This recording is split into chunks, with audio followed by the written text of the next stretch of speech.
I remember riding my bike home after school and stopping by the arcade just before making my way home. I'd play games like QBert, PacMan, and Galaga. I'd spend so much of my allowance that I'd be begging my parents the next day for just a couple more quarters. Except that never happened. I wasn't even born when these games came out. I was born in 2006. I'm around 17, 18 years old. And all these experiences older gamers talk about feel so foreign to me. Of course I've been inside arcades before, but all of these are modern ones. None with any old 80s style arcade machines. So in this video, I want to talk about 3 forgotten retro games. Oddly enough, through the Microsoft Store, some of you might say most, if not all 3 of these games I'll be talking about are not necessarily forgotten, but just relics. And while you're not technically wrong, think about it from my perspective as someone who never experienced something like Prime PacMan. Don't forget to like and subscribe if you want more content, leave a like if you enjoyed it, and without further ado, let's begin.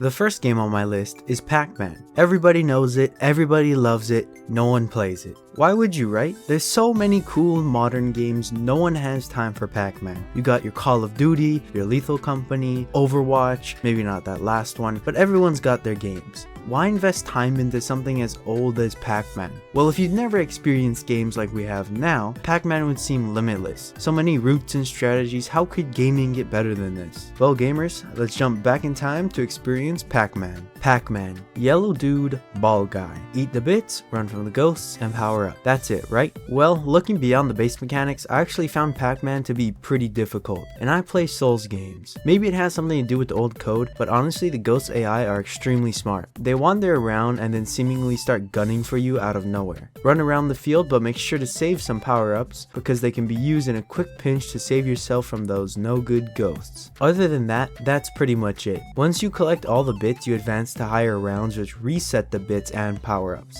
I did some research and apparently there are fruits that you can collect, and I swear I remember there being fruits, but in the version I played, I have yet to see any fruits whatsoever. But Google says in the original they spawn, so I'll have to trust them there.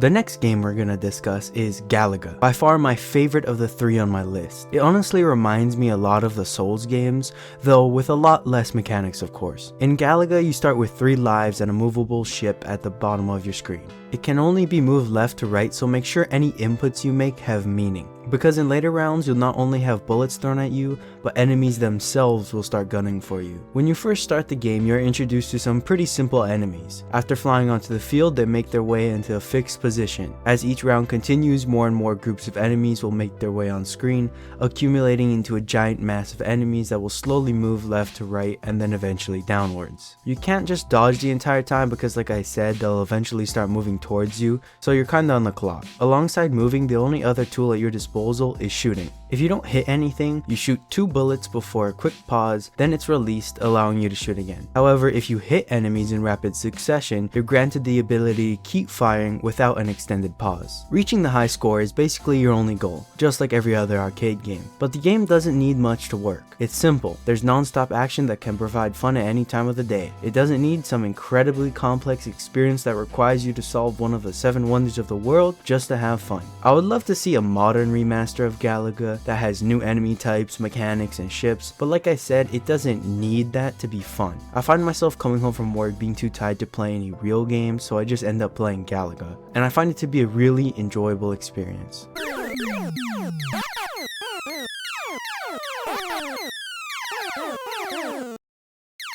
Shooting at a bunch of different bugs is fun, but apparently the boss is Galaga himself. And like PacMan, I've either haven't gotten to that point or it just isn't programmed into the version I'm playing, but I think I just haven't seen it yet. I'm just not pro gamer enough to make it. I really want to purchase some old arcade cabinets so I can make the true experience, but alas, my wallet must disagree with that stance.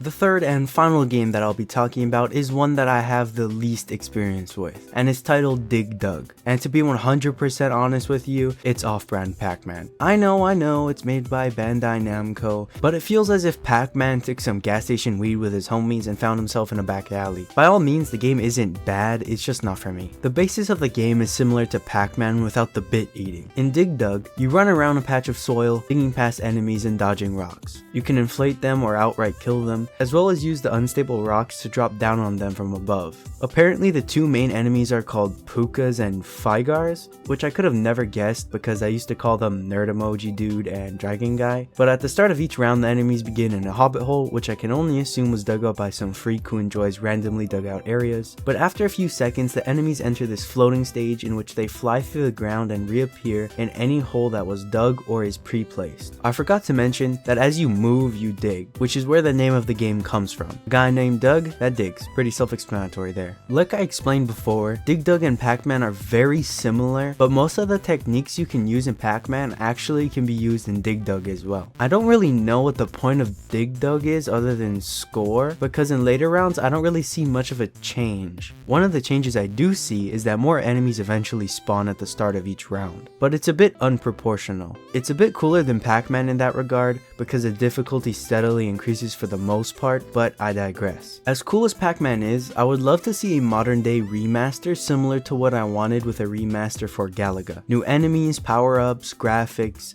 but they don't require these things to have fun. Although for Dig Dug, I wouldn't really be mad if this game didn't get a remaster, sorry Doug. But for modern games, these old relics just don't have as much content as something like Elden Ring or Minecraft. But that's to be expected, right? They're old games, so you can't be too harsh in that regard. Imagine if PacMan had a multiplayer competitive mode that was monetized with a Fortnite item shop. Can't wait to eat bits as Goku or John Wick. Going back to the start of the video, I mentioned how these games were forgotten, but not in the sense of actual memory, but in practice. What do I mean by that? Of course, no one's gonna forget a game like PacMan, how could they? But whenever anyone thinks of these games, they usually never end up playing them. Or even if they do, they might play it for a while and then just never touch it again. Don't get me wrong, people can play whatever they want, but it just makes me sad. And that's a part of the reason why I want a remaster for some of these old games. The ones that really deserve it. Once again, sorry Doug. Mario was able to make it from 2D pixels all the way to 3D platforming, so why can't PacMan? Envision this, PacMan in an open world setting, where you can travel between different biomes or dimensions, eating bits and running from ghosts. It would be so cool. Think Mario Odyssey but PacMan. If they were to ever pull it off, it would probably be one of my favorite games of all time, because Mario Odyssey was just that good. Add a multiplayer or at least a co-op like Odyssey had, and I could see this game being a household favorite.